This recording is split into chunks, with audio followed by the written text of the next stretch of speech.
Oi, eu sou a Meire, sou uma das professoras da oficina de fotografia das Oficinas Culturais 2020 da Secretaria de Cultura de Franco da Rocha. Essa é a aula 3 da oficina mista de fotografia pela janela do nosso quintal e a aula 5 da oficina de fotografia para mulheres. Como vocês podem perceber, eu e a Mari, que somos as professoras da oficina de fotografia, a gente está se revezando nos vídeos. Então ela falou com vocês na semana passada a respeito da história da fotografia e hoje eu vou falar com vocês a respeito da luz na fotografia. A luz é um elemento fundamental na fotografia. O próprio nome vem do grego e significa desenhar com a luz. Então, sem a luz a gente não tem foto, tá bom? Como funciona? A luz, ela incide sobre os elementos, sobre os objetos ou sobre as pessoas. E tudo no mundo reflete essa luz. É por isso que a gente vê as formas diferentes, as cores diferentes, porque cada objeto, cada elemento, ele reflete a luz de uma forma.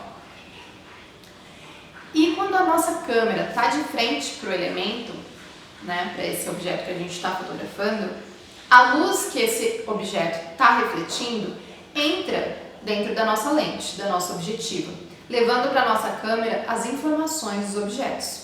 É assim que a gente cria as imagens.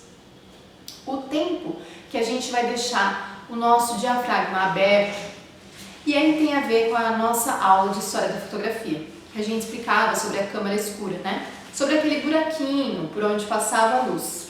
Pois então, o diafragma na câmera é o que controla o tempo em que essa luz está entrando, tá, na nossa câmera. Então, esse tempo que a gente deixa a nossa câmera exposta, ele é fundamental para a gente criar a luz e a imagem ideal. Porque se eu deixar por muito tempo aberto, eu posso ter uma luz super exposta, uma imagem completamente branca, ou não tão completamente, mas muito estourada, né? E se a gente deixar por pouco tempo, a gente pode criar uma imagem subexposta, que é uma imagem escura, né? Então é importante da gente tentar criar uma imagem equilibrada. Claro que mais pra frente a gente pode criar imagens mais escuras ou mais claras, se for nosso gosto estético, não é? Mas a princípio, como vocês estão começando a fotografar agora, é importante que vocês tentem criar imagens equilibradas, tá bom? E a luz, a gente tem que pensar que ela é um elemento de composição da imagem. Ela é fundamental para a criação e para a composição dessa imagem que a gente vai criar. O que eu quero fotografar? Primeiro a gente tem que pensar isso. O que eu vou fotografar? É uma pessoa? É um objeto? É a natureza? Primeiro isso. E depois, o que eu quero passar com essa imagem? Para aí sim a gente criar essa luz, que é uma luz pensada, uma luz proposital e a luz que seria a luz ideal para o que eu vou fotografar, certo? Então, existem algumas características da luz que eu vou falar agora para vocês. Primeiro, em relação à fonte que eu vou utilizar, tá? A fonte de luz, ela pode ser uma luz natural ou uma luz artificial. A luz natural é aquela que vem da natureza, seja o sol, as estrelas, a lua. E a luz artificial são todas as outras. O flash, a lâmpada, seja ela uma lâmpada de estúdio ou seja uma lâmpada na minha casa, os refletores, né, os LEDs, até mesmo a vela também é considerada uma luz artificial. E a gente pode utilizar as luzes mistas, né? Compor uma luz natural junto com uma luz artificial. Se eu estiver fazendo uma externa, então aí utilizando a luz do sol na rua, e eu quiser complementar com uma luz artificial para diminuir um pouco a sombra, eu posso utilizar um flash, ou eu posso utilizar até mesmo um rebatedor, né?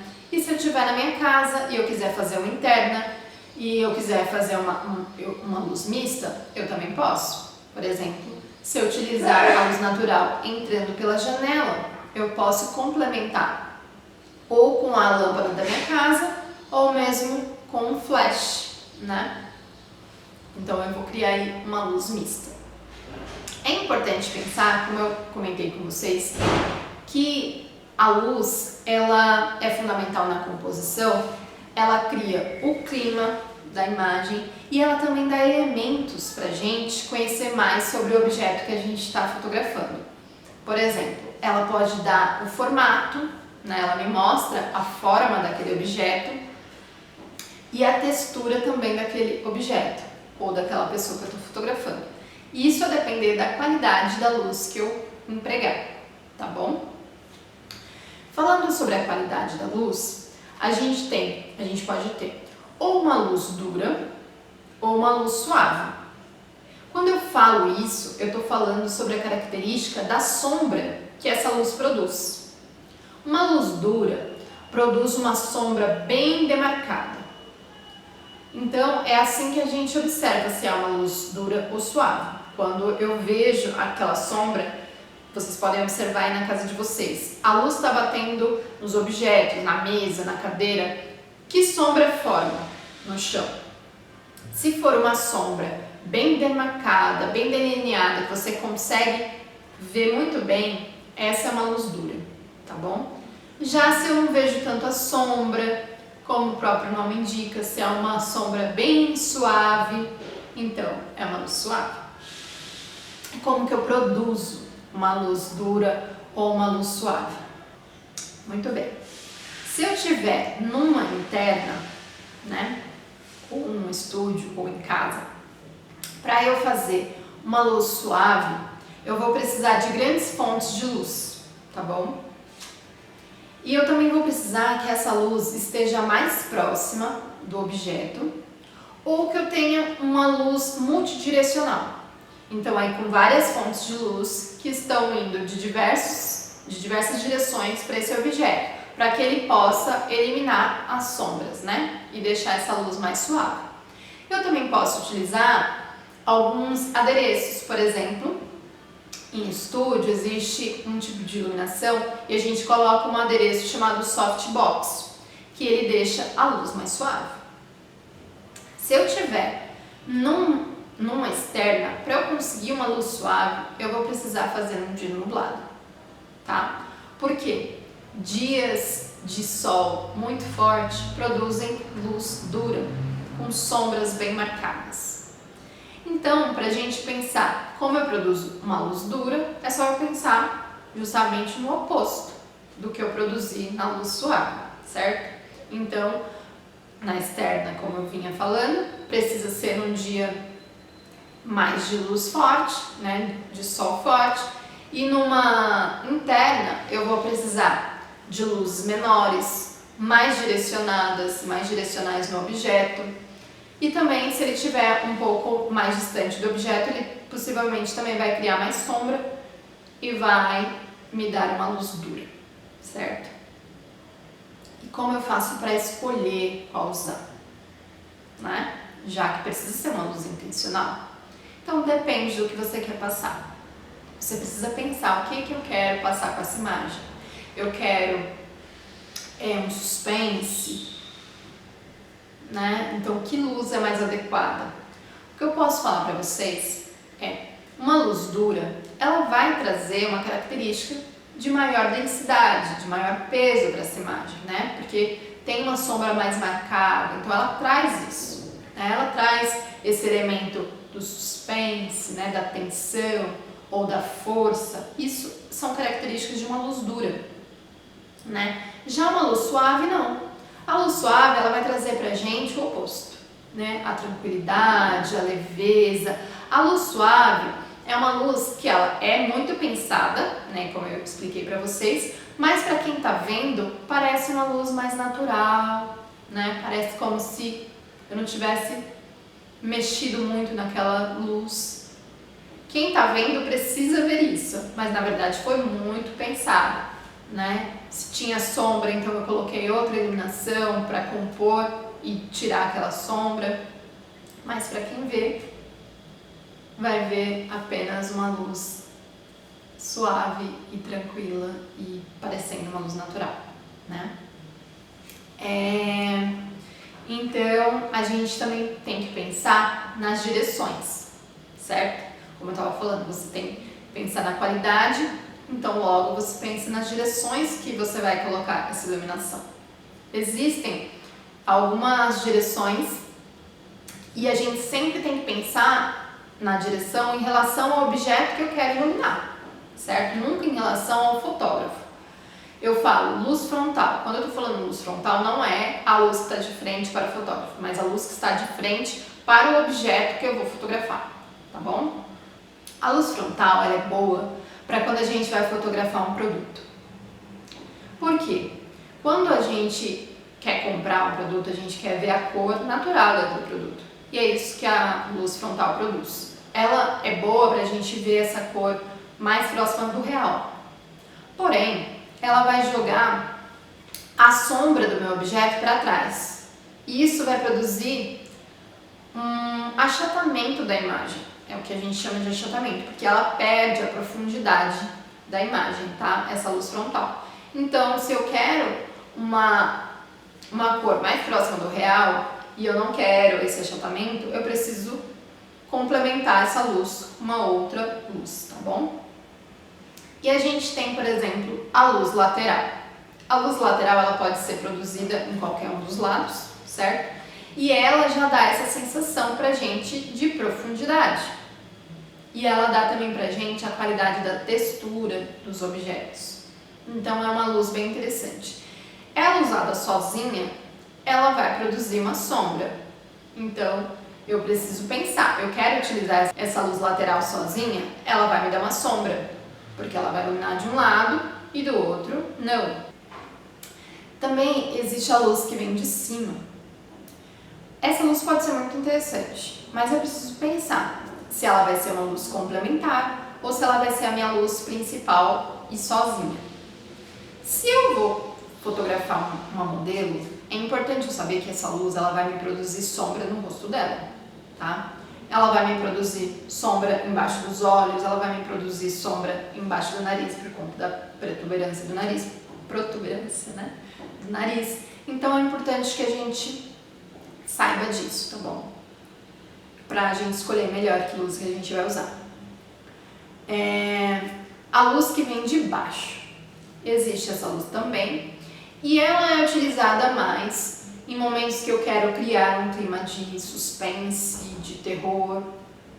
No PDF que eu fiz para vocês verem, existem todas essas formas de luz e vocês vão ver as diferenças entre elas e ver um pouquinho melhor na prática isso que eu estou falando, tá bom? E tem também o contraluz. O contraluz é a luz que vem de trás do objeto. Aí sim é a luz que vai estar para frente do fotógrafo, né? E é uma luz que ela cria silhueta. Eu gosto muito dessa luz, contraluz. Acho que fica muito interessante a gente criar fotografias e imagens apenas do desenho, né, da silhueta dos elementos. Eu acho muito bonito, artisticamente. Mas é importante a gente saber que, por exemplo, se eu quero criar uma imagem num pôr do sol, eu quero colocar os modelos na frente do pôr do sol. Se eu apenas fizer isso, só colocar o modelo na frente do pôr do sol, só vai aparecer o pôr do sol atrás e a silhueta desses modelos. Se eu quiser que eles apareça o rosto deles, então eu preciso ter mais uma luz na frente desses modelos para que possa iluminar o rosto deles também, tá bom? Então, essas são as direções, né, que a gente pode criar e esses diversos climas a partir dessas direções. A gente também pode pensar num elemento que é a cor da minha luz, não é? Uma coisa que eu não comentei com vocês e que tem a ver com a cor, né, é que assim, quando a gente está utilizando a luz natural, né, quando a gente está fazendo uma externa, a gente tem pouco controle, né, sobre a luz, porque o sol é um elemento que ele muda sozinho conforme vai passando o tempo. Então, o que eu tenho que fazer? Eu tenho que observar muito esse sol, conhecer muito as cores que ele produz durante o dia, qual é a cor que eu quero. Então, eu vou escolher, né, o horário que eu acho mais adequado para fotografar, dependendo da cor que eu quero produzir, e também aonde eu vou posicionar meu modelo, porque eu não quero, por exemplo, se eu não quiser que produza sombra, aonde eu vou posicionar esse modelo, né? Que sombra é essa, onde vai estar essa sombra, tudo isso dá pra gente pensar, conhecendo a luz e os horários, né, do sol, em relação ao sol. Então, eu não posso movimentar o sol, mas eu posso movimentar o meu modelo em relação ao sol. Eu quero que meu modelo fique de frente pro sol, como que vai ficar essa luz no rosto dele, né? Eu quero que meu modelo fique ao lado, o sol batendo na lateral dele. Tudo isso a gente precisa pensar quando a gente for fotografar. Já quando eu estiver numa interna, é muito mais fácil para o fotógrafo ter controle. Ele pode ter o controle total, se ele tiver os recursos, né, de iluminação, ele pode ter o controle total da iluminação, tá bom? E é claro que muitas vezes a gente não tem muitos recursos, mas a gente pode fazer aquilo que eu estava falando em relação a utilização mista, né? Aqui agora eu estou utilizando uma luz que vem de cima, mas é uma luz que é produzida no telhado da minha casa. Eu tenho um telhado transparente e essa luz está entrando, a luz principal está entrando no telhado, tenho luz entrando pela minha janela. Então aqui eu estou utilizando apenas a luz natural, nenhuma luz acesa. Mas na casa de vocês podem utilizar uma luz de janela junto com uma lâmpada, né, acesa, ou mesmo uma vela, né? Então são recursos que vocês podem utilizar para criar. E se vocês tiverem flash, se vocês tiverem outros elementos, vocês também podem utilizar, claro. Voltando em relação à cor, quando eu lembrei do elemento do sol por conta da cor, porque ele muda, né? A cor do sol muda, né, durante o dia. E eu, por exemplo, gosto muito de uma luz amarelada, dourada, para fazer algumas fotos. Essas luzes a gente consegue no período da manhã, bem cedinho, quando o sol está nascendo, ou quando o sol está se pondo, que é o que a gente chama de luz dourada. Então é muito importante vocês observarem na casa de vocês as cores da luz, do sol, como ele entra na casa de vocês, como essa luz provoca sombra, é uma luz dura, é uma luz suave. Tudo isso vocês podem observar na casa de vocês e praticar também, né? Por favor, pratiquem, né? Peguem objetos, coloquem, posicionem em relação à luz na casa de vocês. Pessoas, se vocês tiverem a possibilidade de fotografar alguém da família de vocês, vão testando, tá bom? Essas luzes. E aí vocês vão ter o material complementar de PDF, que vocês podem ver com mais profundidade todos esses elementos que eu tô falando para vocês.